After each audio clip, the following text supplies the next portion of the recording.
بسم اللہ الرحمن الرحیم۔ آج کی جو ہماری ویڈیو ہے اس کا موضوع ہے کہ اپنے بیوی بچوں کو اللہ پاک کی حفاظت میں دینے کا ایک نبوی نسخہ، یعنی اعمال کے ذریعے ہم اپنے بیوی بچوں کو اللہ پاک کی حفاظت میں کیسے رکھ سکتے ہیں۔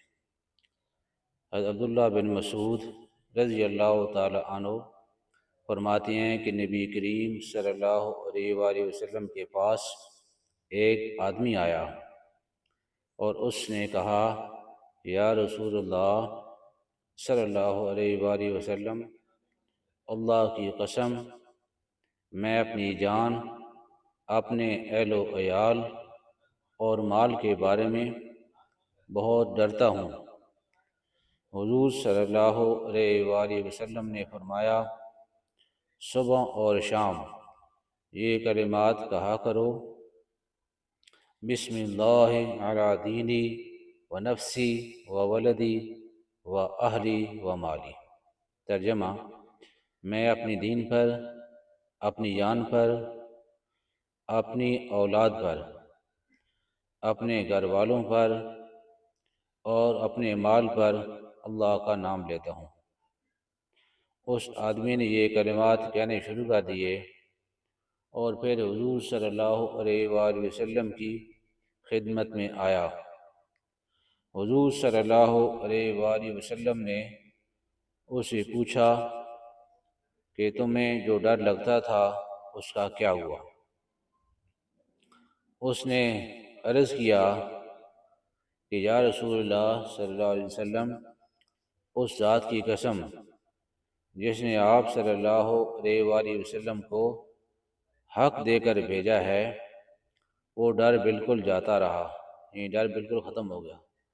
تو محترم ویورز، ریسپیکٹیبل ویورز، یہ ہیں وہ اعمال اور ان کی برکات جس کی وجہ سے ہم بڑی ٹینشن پریشانیوں سے بچ سکتے ہیں۔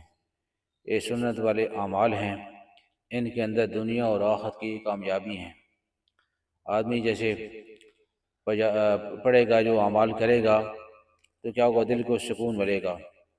جب دل کو سکون ملے گا تو ٹینشن نہیں ہوگی۔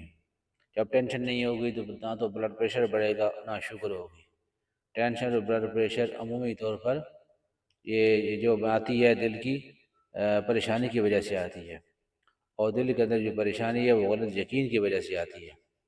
جب ہم نبی پاک صلی اللہ علیہ وسلم والے اعمال کریں گے تو پھر کیا ہوگا؟ ہماری اللہ پاک ان چیزوں سے حفاظت فرمائیں گے۔ تھوڑی سی تکلیف کرنی پڑتی ہے بندے کو، تھوڑا سا ٹائم نکالنا پڑتا ہے، لیکن بہت بڑی مصیبت سے، ہسپتالوں کے، تھانوں کے، کچہریوں کے چکر لگانے سے آدمی بچ جاتا ہے۔ ہسپتالوں، ڈاکٹروں کی محتاجی سے بچ جاتا ہے، اللہ پاک اس کی حفاظت میں رکھتے ہیں۔ اعمال کرے گا تو اس لیے خود بھی ہم اعمال پر عمل کریں۔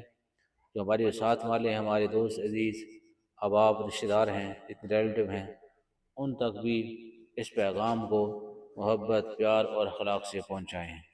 دوسرے تک اس بات کو پہنچائیں گے تو ہمارے اعمال کے اندر اثر بھی ہوگا۔ یہ جو اعمال کریں گے ان کے اندر اثرات پھر زیادہ ہوں گے، کیونکہ دوسروں کی خیر خواہی اللہ پاک کی ذات کو بہت زیادہ پسند ہے۔ اسی کی ساری مخلوق اللہ پاک کی عیال ہے، اللہ پاک کا کنبہ ہے، تو اللہ پاک کو اپنی مخلوق سے بہت پیار ہے۔ تو ہم کسی سے کو اگر نفع نہیں پہنچا سکتے تو کم از کم اس کو نقصان بھی نہ پہنچائیں۔ اور مسلمان تو وہ ہے جس کے ہاتھ اور زبان سے دوسرے محفوظ رہیں۔ تو بہت شکریہ، مناسب سمجھیں تو سبسکرائب کر دیں، شیئر کر دیں۔ تھینک یو ویری مچ، جزاکم اللہ خیر۔